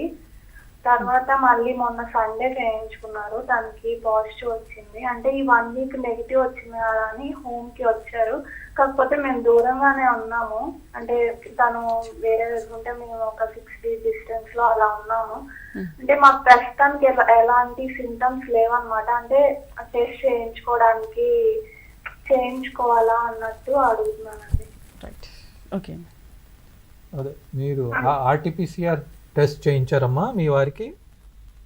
ఏంటండి? Nasal swab, throat swab, RT-PCR టెస్టా యాంటీజెన్ టెస్టా? మీరు ఏం టెస్ట్ చేయించారు మీ వారు? అంటే తనని అడగలేదండి. ఫస్ట్ టైం అయితే ముక్కు ద్వారా తీసుకుంటారు కదా, అలా టెస్ట్ చేశారంట. కోవిడ్ నిర్ధారణ టెస్ట్ చేసిన తర్వాత పాజిటివ్ వస్తే వాళ్ళకు వాళ్ళ పరిసరాల్లో ఉండే మిగతా అందరు కూడా టెస్ట్ చేయించుకోవడం ఉచితం అమ్మా. దానివల్ల వ్యాధి బారిన పడినామా లేదా తెలుసుకోవచ్చు ముందుగానే. వ్యాధి లక్షణాలు ఉన్నా లేకపోయినా టెస్ట్ చేయించుకొని నిర్ధారించుకోవడం అవసరం. Okay okay. సో హోమియోపతిలో ఏంటంటే ఇమ్యూనిటీని పెంచే పవర్ చాలా ఉంటుందని అంటుంటారు. అండ్ కోవిడ్ స్టార్ట్ అయినప్పటి నుంచి ఇమ్యూనిటీ అనేది అందరికీ చాలా ఇంపార్టెంట్ అయిపోయింది. అది ఉంటేనే దాన్ని ఫైట్ చేయగలిగే శక్తి ఉంటుందని. సో హోమియోపతి దీంట్లో ఎటువంటి పాత్ర పోషిస్తుంది అంటారు? మంచి ప్రశ్నమ్మా. వ్యాధిని ఎదుర్కోవడంలో శరీరం ప్రిపేర్డ్నెస్ అంటారు, వ్యాధి నిరోధక శక్తి. వ్యాధికి నిరోధక శక్తి ద్వారానే మనం ఏ వ్యాధినైనా ఎదుర్కోవచ్చు. అయితే హోమియోపతి వైద్యంలో ఏం జరుగుతుందంటే disease specific immunity are disease fighting capability enhance అవుద్ది. మేము ఇచ్చే హోమియో చికిత్స వల్ల సపోజ్ ఒక వ్యక్తి గొంతు నొప్పి టాన్సిలైటిస్తో ఇబ్బంది పడుతున్నాడు అనుకోండి, ఆయన గొంతు నొప్పి తగ్గడానికి, టాన్సిలైటిస్ రిలేటెడ్ కంప్లైంట్స్ అని తగ్గడానికి ఇచ్చే మందు వల్ల ఆయన బాధలన్నీ తగ్గడమే కాకుండా మరోసారి టాన్సిలైటిస్ బారిన పడకుండా ఆయనను ప్రిపేర్ చేస్తాం. అయితే ఆ వ్యాధికి చికిత్స మాత్రమే కాకుండా వ్యాధిని రాబోయే రోజుల్లో నివారించే శక్తిని కూడా హోమియోపతి ప్రొవైడ్ చేస్తుంది. ఈ స్పెసిఫిక్ అడ్వాంటేజ్ హోమియోథెరపీలోనే ఉంది. సపోజ్ ఎవరికైనా జలుబు వచ్చింది అనుకోండి, జలుబును తగ్గించడమే కాకుండా మరోసారి జలుబు రాకుండా ఉండడానికి అవసరమైన ఏర్పాటు, ఆ శరీరంలో మార్పులు తీసుకొచ్చే అవకాశం హోమియో చికిత్స ద్వారానే జరుగుతుంది. కనుక ఇప్పుడు మనకు ఇమ్యూనిటీ ఎన్హాన్స్ చేసుకోవడానికి అందరూ చెప్తుంటారు, మంచి ఆహారం తీసుకోండి, పౌష్టికాహారం తీసుకోండి, వైటమిన్స్ వాడండి, మినరల్స్ వాడండి. అంటే అదేమో యాజ్ ఎ హోల్ ఏ వ్యాధి నుంచి అయినా మనం రక్షించుకోవడానికి మన ఆరోగ్య పరిస్థితులు మెరుగుపడతాయి. అయితే హోమియో వైద్యంలో ప్రత్యేకంగా ఏ వ్యాధి కోసం మనం చికిత్స అందజేస్తున్నామో ఆ వ్యాధి తాలూకు లక్షణాల నుంచి రిలీవ్ అవ్వడమే కాకుండా వ్యాధి బారిన మరోసారి పడకుండా భద్రత కూడా పొందే అవకాశం ఉంది. నెక్స్ట్ ప్రొటెక్షన్ మనకి ఇస్తుంది. అది ఒక విశిష్టత హోమియో చికిత్స యొక్క. Okay sir. సో వేణుగారు, కోవిడ్-19లో అసలు స్టేజెస్ ఎన్ని ఉంటాయి, ఏ స్టేజ్లో హోమియోపతి ఎలా పనిచేస్తుంది అంటారు? ఇదేమో మనం ఇప్పుడే అనుకున్నట్టు లంగ్స్లో ఎఫెక్ట్ చేసే స్టేజు, బ్లడ్ వెజల్స్లో ఎఫెక్ట్ చేసే స్టేజు, తర్వాత సైటోకైన్ స్టార్మ్ అంటే మన బాడీని అటాక్ చేసే స్టేజు. అయితే ఇప్పుడు మనం దీన్ని ఇంట్లో ఉండి హోమ్ ఐసోలేషన్ ద్వారా ఇప్పుడు ఇనిషియల్గా మనకు వచ్చింది అని తెలిసిన తర్వాత ఉన్నప్పుడు దీన్ని గమనించుకోవడం ఎలా అంటే, ఇప్పుడు ఫస్ట్ ఒక సింపుల్ ఆక్సిమీటర్ ద్వారా మన ఆక్సిజన్ అనేది, అంటే ఇప్పుడు 99 సాచురేషన్ అనేది యూజువల్గా ఉంటుంది, కానీ 90 కంటే ఏ రోజైతే పడిపోతుందో మనము దట్ మీన్స్ ఈ బ్లడ్ క్లాట్స్ అనేవి మరి ఏదో important vital organ of the బాడీని ఏదో బ్లాక్ చేసినట్టుగా ఉంది, లేక లంగ్స్ని ఎఫెక్ట్ చేసినట్టుగా ఉంది అని తెలుసుకొని మనం ఇమ్మీడియట్గా ప్రాబబ్లీ అదొక స్టేజ్లో లెస్ దాన్ 90 ఆక్సిజన్ పడిపోయినప్పుడే, సాచురేషన్ పడిపోయినప్పుడే మనకు హాస్పిటలైజేషన్ అనేది అవసరము. లేకపోతే డెఫినెట్గా టిల్ దట్ స్టేజ్, అంటే ఫస్ట్ ఆఫ్ ఆల్ ఆ స్టేజ్ రాకుండా చేయడం, లేక మన దగ్గర పేషెంట్ ఒకవేళ లేట్గా వచ్చి ఆల్రెడీ ఆ స్టేజ్ వస్తుంటే వీలైనంత వరకు కాంప్లికేషన్స్ లేకుండా కాపాడడం అనేది మన హోమియోపతి ఔషధాల ద్వారా మనం చేయగలిగాము. ఈ mild to moderate disease, severe డిసీజ్గా కాకుండా హై రిస్క్ గ్రూప్స్ని సివియర్ డిసీజ్ డెవలప్ కాకుండా తప్పకుండా మనం హోమియోపతిలో మంచి చికిత్స ఉంది. ఇది ఒక అవకాశంగా భావించి, మన బాధ్యతగా భావించి homoeopathic medical association of Telangana ద్వారా మన హిమాయత్ నగర్లో ఒక ఫీవర్ అండ్ ఫ్లూ క్లినిక్ అనేది మన ఏ రోజైతే కోవిడ్ మొదలైందో జూన్ నుంచి లాక్డౌన్ ఓపెన్ చేసిన తర్వాత ఏ రోజైతే గవర్నమెంట్ ప్రైవేట్ డాక్టర్స్ ద్వారా, ఆయుష్ డాక్టర్స్ ద్వారా కూడా మనం చికిత్స చేయగలుగుతాము అని మనకు అవకాశం ఇవ్వడం జరిగిందో ఆ రోజు నుంచి మేము ఈ charitable clinic, fever and flu clinic అనేది అక్కడ నడిపిస్తున్నాము. అక్కడ వచ్చిన మన ఎక్స్పీరియన్స్ ద్వారా మనం ఖచ్చితంగా ఈ విషయాన్ని మనం చెప్పగలుగుతున్నాము. అంటే కోవిడ్-19లో ఎస్పెషల్లీ ఎక్స్పీరియన్స్ మీది ఇదనమాట. అట్లా ఏం లేదమ్మా, ప్రతి homeopathy doctor we're all prepared and thanks to lockdown అదొక ఆపర్చునిటీగా తీసుకొని అది స్టడీ చేయడం జరిగింది. మనకు లైక్ ఆ ఉధృతంతో మనకి వితౌట్ ఇన్ఫర్మేషన్ మన ఇండియా షోర్స్కి ఒకవేళ వచ్చి ఉంటే ఇంకా కొంచెం ఇబ్బందిగా ఉండేది అని మేము అనుకుంటున్నాం. అయితే ఇప్పుడు నాట్ ఓన్లీ దట్, ఇప్పుడు కొంచెం లేట్గా రావడం ద్వారా ఈ జీన్ మ్యూటేషన్ అంటే ఒకరిని ఇన్ఫెక్ట్ చేసింది, రెండో పర్సన్ని ఇన్ఫెక్ట్ చేయాలనుకున్నప్పుడు ఆల్రెడీ ఆ సెకండ్ పర్సన్లో ఒక విధమైన అవగాహన బాడీ ఇమ్యూనిటీలో వచ్చి ఉంటుందని, ఆ వైరస్ ఏం చేస్తుంది, దాని షేప్ మార్చుకొని కొంచెం మ్యూటేషన్ అంటాం, దాన్ని మార్చుకొని రావడం జరుగుతుంది. సో అది అవుతూ ఉండడం వల్ల కొంచెం వీక్ వైరస్ అయ్యే అవకాశం ఉంది. అదే మనం చూసాము ఈ అక్టోబర్ నెలలో, ఎస్పెషలీ మన తెలంగాణ స్టేట్లో నంబర్ ఆఫ్ కేసెస్ తగ్గుతూ వస్తున్నాయి. నిజమే, ఒక విధంగా జీరో కాకపోయినా తప్పకుండా ఆ సివియర్ డిసీజ్ అనేది మన బాడీలో అది జరగడం లేదు. దీని ద్వారా మనకు వచ్చిన experience and at the same time ఇక రాకుండా కూడా సెకండ్ వేవ్ వచ్చినా సివియర్ లేకుండా కూడా దానికి ఏ విధంగా చర్యలు తీసుకోవాలనే వాటిలో మన హోమియోపతిక్ అసోసియేషన్ ద్వారా ఈ చర్యలు అయితే తీసుకోవాలి. ఒకవేళ సెకండ్ వేవ్ వచ్చినా కూడా ఎలాంటి జాగ్రత్తలు తీసుకోవాలి మాట్లాడదాం కాల్ తర్వాత. హలో హలో హలో చెప్పండి మీ సమస్య ఏంటి? మేడం, మా హస్బెండ్ కి 1.5 month బ్యాక్ పాజిటివ్ వచ్చిందా మేడం? ఓకే.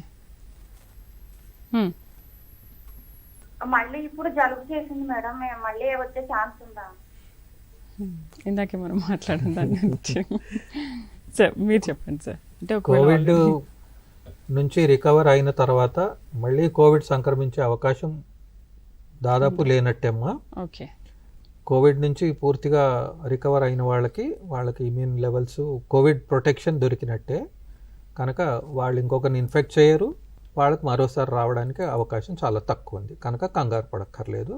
అయితే కోవిడ్ అనంతరం వచ్చే ప్రతి లక్షణాన్ని కోవిడ్గా అనుకోకూడదు. పోస్ట్ కోవిడ్ మేనిఫెస్టేషన్స్ అని ఉంటాయి. పోస్ట్ కోవిడ్ మేనిఫెస్టేషన్స్లో జలుబు రావచ్చు, కొంచెం జ్వరం రావచ్చు, దగ్గు, జలుబు, రెస్పిరేటరీ కంప్లైంట్స్ ఇవన్నీ రావచ్చు. అవన్నీ పోస్ట్ కోవిడే తప్ప కోవిడ్ మళ్ళీ వచ్చినట్టు కాదు. వాటికి చికిత్సతో చక్కగా రెస్పాండ్ అవుతారు పేషెంట్లు, కనుక ఎటువంటి కంగారు పడాల్సిన అవసరం లేదు. రైట్, నెక్స్ట్ కాల్ చూద్దాం. Hello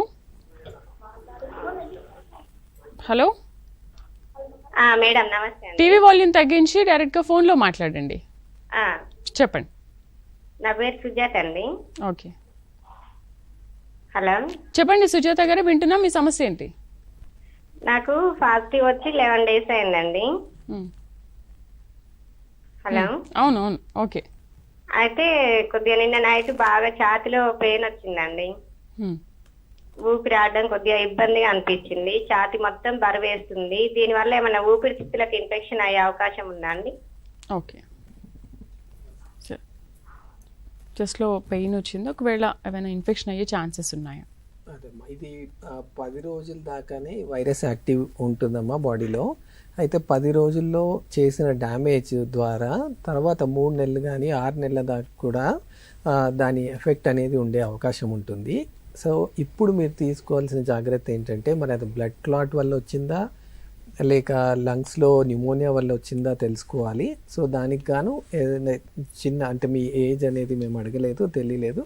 so what ever it is, అయితే డి డైమర్ అనే ఒక చిన్న రక్త పరీక్ష ఉంటుంది. దీంతో రక్త కణాల్లో ఏదైనా క్లాట్ ఉందా అనే విషయం తెలుస్తుంది. ఛాతీలో అంటున్నారు కాబట్టి హార్ట్కి సంబంధించిన క్లాట్ కూడా ఏదైనా ఉందా అని తెలుసుకోవడానికి ఇంకొక రక్త పరీక్ష ఉంటుంది. మీరు దగ్గరలో ఉన్న డాక్టర్ని సంప్రదించండి. మీకు ఒక 4 గంటల్లో మీకు ఆ రక్త పరీక్ష రిజల్ట్ తెలిసిపోతుంది. దాని ద్వారా అసలు ఏమైనా ఆందోళన ఉందా, ట్రీట్మెంట్ అవసరమా అనేది తెలిసిపోతుంది.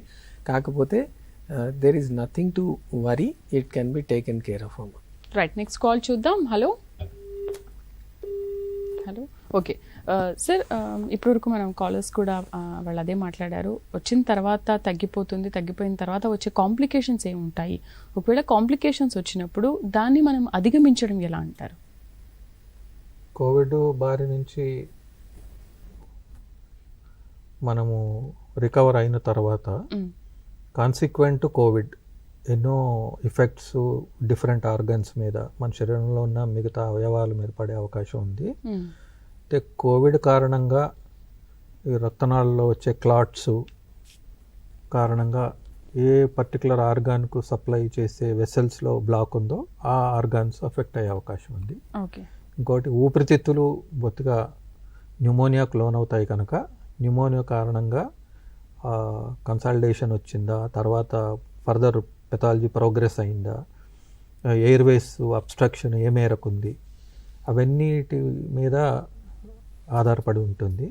కనుక lung related, heart related, liver related, kidney related complaints వచ్చే అవకాశం ఉంది. ఇన్ని డిఫరెంట్ ఆర్గాన్స్ కూడా అఫెక్ట్ అయ్యే అవకాశం ఉంది. కనుక లక్షణాలు ఏవి మేనిఫెస్ట్ అవుతున్నాయో, సపోజ్ ఊపిరితిత్తులకు సంబంధించి ఏదైనా కంప్లైంట్ ఉందనుకోండి, ఊపిరితిత్తులకు సంబంధించిన పరీక్షలు నిర్వహించి దానికి అవసరమైన చికిత్స జాగ్రత్తలు తీసుకోవాలి. అలాగే ఏ ఆర్గాన్ రిలేటెడ్ మేనిఫెస్టేషన్స్ ఉంటే ఆ ఆర్గాన్ సంబంధించిన వైద్యుడి దగ్గరికి వెళ్ళి అవసరమైన టెస్టులు చేయించి దానికి చికిత్స తీసుకోవాల్సి. రైట్, నెక్స్ట్ కాల్ చూద్దాం. హలో హలో, చెప్పండి మీ సమస్య ఏంటి, చెప్పండి. మేడం చెప్పండి ప్రసాద్ గారు. హలో, చెప్పండి. ఈ ఈ లంగ్స్ సంబంధించి ఈ వర్షాకాలం వచ్చినప్పుడు, ఈ చలికాలంలో మేడం ఈ ఆయాసంగా ఉండడం, ఆ తర్వాత ఇబ్బందిగా అనిపించడం, శ్వాస తీసుకోకపోవడం, దీనికి సంబంధించిన హోమియోలో ఎట్లా సార్, దీనికి సంబంధించిన మెడిసిన్ ఏమైనా? Okay, asthma. ఓకే అండి, చెప్తారు.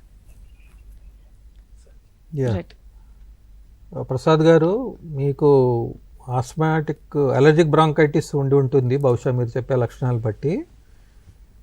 అయితే మీకు ఈ సీజనల్గానే వస్తుందా, మీకు చాలా కాలంగా ఈ ప్రాబ్లం ఉందా, మీరు ఏదైనా చికిత్సలో ఉన్నారా లేదా తెలియదు కనుక, మీకు ఇది రెగ్యులర్ చాలా కాలంగా ఉన్న ప్రాబ్లం అయితే మీరు రెగ్యులర్గా సంప్రదించే డాక్టర్ గారి సలహాలు తీసుకుని చికిత్స పొందే అవకాశం ఉంది. హోమియోపతి చికిత్స అయితే హోమియోపతిలో రెస్పిరేటరీ కంప్లైంట్స్కు మంచి చికిత్స అందుబాటులో ఉంది. మీకు దగ్గరలో ఉండే వైద్యుని సంప్రదించి, హోమియో వైద్యుని సంప్రదించి వారి సలహాలు తీసుకుంటే బాగుంటుంది. ఆర్సెనిక్, ఇపెకాక్ అని ఇలాంటి ఎన్నో మందులు ఉన్నాయి. మీరు ఆఫ్ హ్యాండెడ్గా మందు పేరు చెప్పి మందు వాడుకునేంత సులభమైన విషయం కాదు. ఈ వ్యాధి తాలూకు అన్ని వివరాలు పరిగణలోకి తీసుకొని చికిత్స అందించాల్సిన అవసరం ఉంది కనుక మీరు ఎవరైనా డాక్టర్ని సంప్రదించి చికిత్స తీసుకోండి. మీరు హైదరాబాద్లో ఉన్నట్టుగా ఖమ్మంలో ఉన్నారా? హైదరాబాద్లో ఉన్నట్టయితే homoeopathic medical association of Telangana ఆధ్వర్యంలో చారిటబుల్ క్లినిక్స్ అనేవి మేము హిమాయత్ నగర్లో గత 49 ఏళ్లుగా నడుపుతున్నాము. సో తప్పకుండా మీరు ఎప్పుడైనా వచ్చి మా టీమ్ ఆఫ్ డాక్టర్స్ ద్వారా మీరు ఈ ట్రీట్మెంట్ పొందే అవకాశం ఉంటుంది. రైట్, నెక్స్ట్ కాల్ చూద్దాం. హలో హలో, డాక్టర్ గారితో మాట్లాడాలండి. చెప్పండి మీ సమస్య ఏంటో. మాకు కీళ్ళవాతం ఉంది. ఓకే,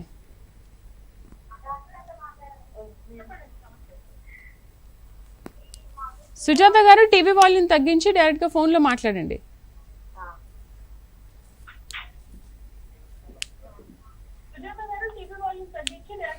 రైట్, కాల్ కట్ అయ్యే ఛాన్సెస్ ఉంటాయి. కీళ్ళవాతం ఉందండి. హలో, చెప్పండి. అవి మేము కాల్షియం టాబ్లెట్, కీళ్ళవాతం మెడిసిన్ వాడుతున్నామండి. హలో, చెప్పండి, వింటున్నాం. మరి అవి తగ్గట్లేదు ఎన్ని మందులు వాడినా. దానికి వాల్నట్స్, గుమ్మడి గింజలు అవి తింటే గుజ్జు పెరుగుతుంది అని చెప్పారు. తగ్గుతుందా అండి? అంటే మీ వయస్సు చెప్పాలమ్మా. ఇంకొకటి, మీరు ఎంతకాలంగా అమ్మా? 39 సంవత్సరాలు. అయితే మీకు ఏ రకమైన కీళ్ళవాతం ఉంది అనేది ఏమైనా నిర్ధారణ చేయబడిందా? ఏమైనా పరీక్షలు చేయించుకున్నారా? రొమటాయిడ్ ఆర్థరైటిస్ అంటే దీన్ని ఆటో ఇమ్యూన్ డిసార్డర్ అంటారు. దీనికి చికిత్స హోమియోపతిలో కూడా ఉంది. ఇంకొకటి, రొమటాయిడ్ ఆర్థరైటిస్ ఒక్కసారిగా అదృశ్యం అయ్యే అవకాశం లేదు. దానికి కంటిన్యూస్గా చికిత్స తీసుకోవాల్సిన అవసరం ఉంది. హోమియోపతిలో కూడా మంచి చికిత్స అందుబాటులో ఉంది. మీకు దగ్గరగా ఉండే హోమియో డాక్టర్ని సంప్రదించి రొమటాయిడ్ ఆర్థరైటిస్కు మందులు తీసుకోవచ్చు. రైట్ సార్, మళ్ళీ ఒకసారి సెకండ్ వేవ్ గురించి అంటున్నారు, ఒకసారి దాని గురించి ఎక్స్ప్లెయిన్ చేస్తారా? మీ ఒపీనియన్ ఏంటి? లైక్ ఇప్పటిదాకా మనకు ఉన్న ఇన్ఫర్మేషన్, వరల్డ్ హెల్త్ ఆర్గనైజేషన్ చెప్పిన దాని ప్రకారం ఏంటంటే సెకండ్ వేవ్ యూరోప్ కానీ అమెరికాలో కానీ సివియర్గానే ఉంది. కానీ మనం ఎక్స్పెక్ట్ చేసినట్టుగా ఫస్ట్ వేవ్ కూడా ఇండియాలో అంత అంటే ఏ ఉధృతంతో వస్తుంది అనుకున్నామో ఆ నంబర్ ఆఫ్ పీపుల్ ఎఫెక్ట్ అయినా కానీ సివియర్ డిసీజ్ అనేది రాలేదు. సో దో యూరోప్లో ఉంది, కానీ ఈ సెకండ్ వేవ్ అనేది ఇప్పుడు now we're at the bottom of the first wave. Almost cases తగ్గిపోతున్నాయి. మరి లల్ అంటే when there are very few cases every day coming up, ఆ పీరియడ్ తర్వాత మళ్ళీ పీక్ వస్తుందేమో చూడాలి. అయితే క్రితం ఇప్పుడున్న ఇన్ఫర్మేషన్ ప్రకారం వేరే ఖండాల్లో ఫస్ట్ వేవ్ కన్నా సెకండ్ వేవ్ పెద్దగా ఉంది. అయితే నెంబర్ ఆఫ్ పీపుల్ ఎక్కువ ఎఫెక్ట్ అయ్యారు. కాకపోతే మనం ఎక్స్పెక్టేషన్ ఏంటంటే ఈ ఫస్ట్ వేవ్ ఏ విధంగా వచ్చిందో, దాని ట్రీట్మెంట్ ఏ విధంగా చేయగలిగామో దాని ప్రకారం డెఫినెట్గా సెకండ్ వేవ్ పెద్దగా ఉన్న నంబర్ ఆఫ్ పీపుల్ ఎఫెక్ట్ అయినా ఆ సివియరిటీ ఆఫ్ ద డిసీజ్ అనేది ఉండకపోవచ్చు అనే మా అనుమానం. తప్పకుండా దానికి మేము కూడా రెడీగా ఉన్నాము. ఏ విధంగా దాన్ని హెల్ప్ చేయాలి అనేది సో ఫస్ట్ వ్యాక్సిన్ మనం ఇప్పుడు అనుకునే దాంట్లో first vaccine is mask. So మనం మాస్క్ ధరించి సోషల్ డిస్టెన్స్ వీలైనంత వరకు పాటించి మన జాగ్రత్తలు తీసుకుంటుంటే ఈ సెకండ్ వేవ్ని మనం అధిగమించగలుగుతామని మన హోప్. ఇంకొకటి ఏంటంటే ఇప్పుడు వ్యాక్సిన్ గురించి మాట్లాడాము. ఇప్పుడు వస్తుంది ఏంటి అనేది ఒక పెద్ద వ్యాక్సిన్ అంటే ఈ హోమియోపతి వైద్య విధానంలో ప్రతి ఇన్ఫెక్టివ్ ఏజెంట్ లేక ఇన్ఫెక్టివ్ టిష్యూ నుంచి మనం దాని నుంచి కూడా మనం ఒక ఔషధం చేసే అవకాశం ఉంది. మనం అది ట్యూబర్క్యులోసిస్ అనండి, క్రితం వచ్చిన ఎన్నో వైరల్ ఇన్ఫెక్షన్స్, వేరియోలినం అంటే స్మాల్ పాక్స్ ద్వారా చేసినాయి అనండి, వాటన్నిటి ద్వారా కూడా మనం ఈ నోసోడ్ అనే హోమియోపతి ఔషధాలు అనేది మనం చేయడం జరిగింది. సో అది central council for research in homeopathy ద్వారా వారి ఆధ్వర్యంలో ఈ ఔషధం తయారు చేసే లాస్ట్ స్టేజెస్లో ఉన్నామని మాకు అర్థమవుతుంది. సో తప్పకుండా ఒకవేళ అది మనకు త్వరలో బయటకు వస్తే ఖచ్చితంగా మనం లార్జ్ నంబర్ ఆఫ్ పాపులేషన్కి మనం రీచ్ అయ్యి ఒకవేళ అది యాజ్ ఎ ప్రివెంటివ్ మెడిసిన్ ఇచ్చి లేక మా ఉన్న ఆర్గనాన్ ఆఫ్ మెడిసిన్ అంటాము, అంటే అది మన ఒక practice manual given by the founder of homeopathy doctor Samuel Hahnemann. దాని ప్రకారం ఏంటంటే ఈ నోసోడ్ ద్వారా చేసిన ఔషధం యాజ్ ఎ క్యూరేటివ్గా కూడా పనిచేస్తుంది అనుకుంటున్నాం. సో త్వరలో మేము ఎక్స్పెక్ట్ చేస్తున్నాం ఇది వస్తే మనకి ఇంకొంచెం హోప్ అనేది, కొంచెం కాన్ఫిడెన్స్ అనేది పెరుగుతుంది అని మేము అనుకుంటున్నాము. Okay sir, mask and sanitiser అనేది మస్ట్గా ఉండాలి అని అంటున్నారు. కానీ ఓకే, అలవాటైన వాళ్ళందరికీ మాస్క్ శానిటైజ్ చేసుకోవడం అలవాటైంది, కానీ కొంతమంది మాస్క్ పెట్టుకోలేకపోతున్నారు. ప్రజల నుంచి వచ్చే కంప్లైంట్ కూడా ఏంటంటే అసలు ఈ మాస్క్ వద్దులే, ఇంకెన్ని రోజులు పెట్టుకుంటాము, శానిటైజేషన్ కూడా అంత ఎక్కువగా పెట్టుకున్నా మంచిది కాదు అంటుంటారు. అసలు ఇలాంటి అపోహలు ఎంతవరకు నమ్మొచ్చు మనం? అంటే వాస్తవంగా మాస్క్ అనేది డెఫినెట్గా అవసరం అండి. మాస్క్ పట్ల వైముఖ్యత, అయిష్టత ఉండడానికి reason is not valid. Mask పెట్టుకోవడం వల్ల ఇబ్బందిగా ఉన్నమాట వాస్తవమే, కానీ మాస్క్ పెట్టుకోవడం అవసరము, చాలా మంచి ప్రొటెక్షన్ ఇస్తుంది. ఇంకొకటి శానిటైజర్లు అనేది అంటే దాంట్లో డిటర్జెంట్ కంటెంట్ ఎక్కువ ఉంటే నష్టం ఉంటుంది. ఆల్కహాల్ కంటెంట్ ఎక్కువ ఉంటే డెఫినెట్గా నష్టం ఉండదు, ఆల్కహాల్ ఇవాపరేట్ అవుతుంది. కనుక డిటర్జెంట్ కంటెంట్ ఎక్కువ ఉండే శానిటైజర్లు లేకపోతే నాసి రకమైన శానిటైజర్లు, తక్కువ కాస్ట్కి దొరికే శానిటైజర్లు అట్లాంటివి ఏమైనా వాడే సందర్భాలలో శానిటైజర్ కారణంగా కొన్ని ఇబ్బందులు రావచ్చు. కనుక శానిటైజ్ చేసుకోవడము, మాస్క్ తొడుక్కోవడము, డిస్టెన్స్ మెయింటైన్ చేయడము, ఇవన్నీ కంపల్సరీ తప్పకుండా పాటించాల్సిన అవసరం ఉంది. ఎందుకంటే చాలా సులభంగా వ్యాధి బారిన పడకుండా మనం రక్షించుకునే అవకాశం ఉంది. కనుక దీన్ని డెఫినెట్గా పాటించాలి. ఇంకొక విషయం ఏంటంటే, ఇప్పుడు కరోనా వ్యాధి గురించి ఇంత సీరియస్గా మనం మాట్లాడుకుంటున్నామంటే దీని గురించి మనకు ఒక రకమైన ఆందోళన, భయం, ఏమవుతుందో అని నిమిషానికి ఆలోచించడం. అయితే వాస్తవంగా పేషెంట్లో కూడా యాంగ్జైటీ న్యూరోసిస్ కు గురయ్యే వాళ్ళు చాలా మంది కనిపిస్తున్నారు. పాపం ఏదొచ్చినా ఇది కరోనా అయి ఉండొచ్చు, ఇంట్లో ఎవరికి ఏమైనా ఇది కరోనా అయి ఉండొచ్చు, కరోనా వస్తే ఇంకెట్లా మనం రక్షించుకోవడం ఎట్లా, ఇంకా మనకు ఏదో అయిపోతుంది, ఇది ఇంతే అనే రీతిలో భయపడుతున్నారు. వాస్తవంగా భయపడాల్సిన అవసరం లేదు, జాగ్రత్త మాత్రం అవసరం, నిర్లక్ష్యం ఉండకూడదు. అయితే భయానికి, ఆందోళనకి హోమియోపతిలో మంచి చికిత్స అందుబాటులో ఉంది. ఈ భయాన్ని, ఆందోళన ఏ వ్యాధి కారణంగా లేకపోతే నిష్కారణంగా కూడా భయానికి, ఆందోళనకి ఎవరైనా గురవుతూ ఉంటే వాళ్ళందరికీ కూడా హోమియోపతిలో మంచి ఔషధాలు ఉన్నాయి. ఇంకొకటి, అవి డిపెండెన్స్ డెవలప్ చేయవు, సైడ్ ఎఫెక్ట్స్ ఉండవు. కనుక హోమియో చికిత్స ద్వారా ఈ కంప్లైంట్ ఎవరికన్నా ఉంటే కూడా దగ్గరలో ఉన్న వైద్యుని సంప్రదించి మీరు సలహా సంప్రదించవచ్చు. రైట్, కాల్ చూద్దాం. హలో హలో హలో, చెప్పండి మీ సమస్య ఏంటి, ఎక్కడి నుంచి మాట్లాడుతున్నారు? కాగజ్నగర్ నుంచి మాట్లాడుతాను మేడం, నా పేరు బాను. చెప్పండి. కాగజ్నగర్ నుండి మాట్లాడుతాను, నా పేరు బాను. తల తిరుగుతుంది మేడం. ఓకే, తల తిరుగుతుంది, నిద్ర రాదు, ఊరికే దడ అంటది, గుండె కొట్టుకుంటుంది మేడం. చక్కగా నిద్ర రాదు మేడం మంచిగా. ఓకే, ఎన్నో హాస్పిటల్ తిరిగినా కానీ ఏం కూడా కాలే మేడం, మస్తు ఆడిన. మీ వయసు ఎంత ఉంటుందమ్మా? 29 సంవత్సరాలు ఉంటాయి. 29 సంవత్సరాలు ఉంటాయి. మీకు బీపీ అదేమైనా ఉందా? ఏం లేదు, లో బీపీ ఉంటుంది సార్ ఎప్పుడైనా. అదే అంటే ఈ మనం రోజు వినే విషయాలతో ఆందోళన చెందే స్వభావం ఉన్నట్టుంది మీకు. కనుక ఈ ఆందోళనకు గురి కాకుండా ఉండడానికి హోమియో మందులు వేసుకుంటే బాగవుతారు. మీకు దగ్గరలో ఉన్న హోమియో వైద్యుడిని సంప్రదించి ఈ ఆందోళనకు చికిత్స తీసుకుంటే మంచిది. రైట్ సార్, ఎస్పెషల్లీ ఇప్పుడు వస్తున్న ఫెస్టివల్స్ని దృష్టిలో పెట్టుకొని ఇంకా ఎటువంటి జాగ్రత్తలు తీసుకోవాలి? ఎందుకంటే అంతకుముందు కొన్ని అకేషన్స్ జరిగినప్పుడు చాలామంది గుమికూడి ఉన్న సందర్భాల్లో కూడా కోవిడ్ వచ్చిన సందర్భాలు మనం చూసాం కదా. సో ఇప్పుడు నెక్స్ట్ కమింగ్ అప్ ఫెస్టివల్స్ ఉన్నాయి, న్యూ ఇయర్ సెలబ్రేషన్స్ ఉన్నాయి. ఈ టైంలో ఎలాంటి జాగ్రత్తలు తీసుకోవాలి మనం? ఏదైతే మనం మాస్క్ అనుకున్నామో, సోషల్ డిస్టెన్సింగ్ అనుకున్నామో, వీలైనంత వరకు అవి పాటించి డెఫినెట్లీ సామూహికమైన కార్యక్రమాల్లో పార్టిసిపేట్ చేసుకోకుండా, ఇప్పుడు జూమ్ మీటింగ్స్ అనండి, లేక వాట్సాప్ కాల్స్, వీడియో కాల్స్ అనండి, they have become a norm. So మనం ఒక we're in a war strategy mode.